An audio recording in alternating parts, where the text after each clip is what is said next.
We're about to dive into one of the most epic stories in all of history, the tale of one man who came from literally nothing to build an empire that would completely redraw the map of the world.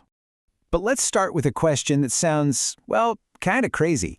How could a warrior who lived more than 800 years ago have a direct biological impact on us right now? I know, it sounds like something out of science fiction, but this is a very, very real part of his story. And here it is, the number behind that wild question. Modern genetics suggests that as many as 1 in 200 men walking the earth today might be a direct descendant of Genghis Khan. We're talking about 16 million people.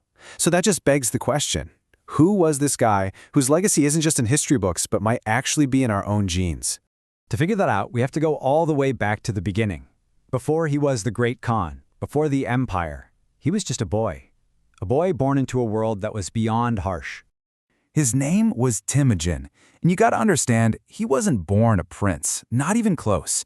After his father was poisoned by rivals, his own tribe turned their backs on his family, just leaving them to starve on the brutal Mongolian plains.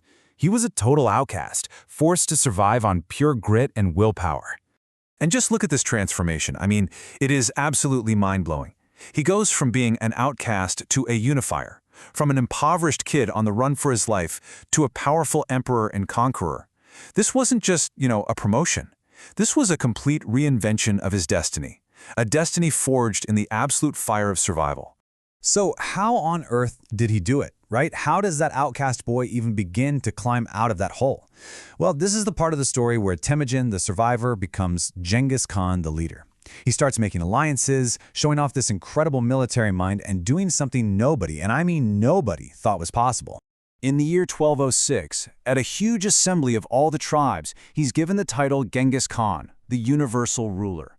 For the very first time, all these scattered, warring Mongol tribes were now one nation with one leader, and he was about to unleash them on the world. His military genius can really be boiled down to this devastatingly simple strategy. First, unify the tribes. Create an army that's loyal and disciplined. Then, step 2, unleash the legendary Mongol cavalry.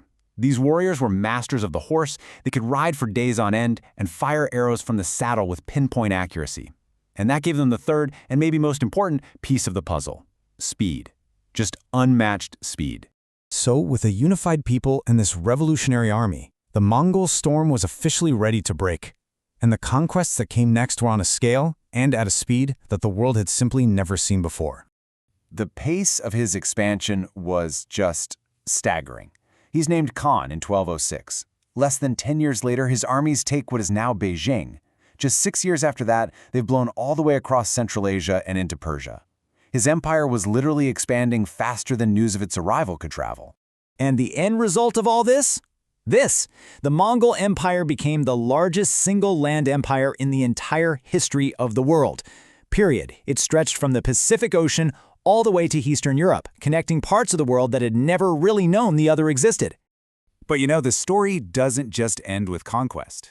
The impact of what he built went on to reshape civilization itself.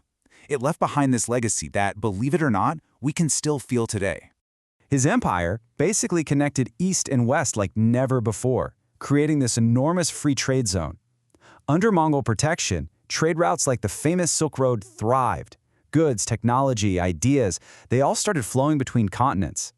And of course, there's that last point, that genetic echo, which brings us right back to where we started. So this all leaves us with a pretty fascinating question to think about. Was Genghis Khan simply history's greatest conqueror, a brutal warlord who built an empire on pure force?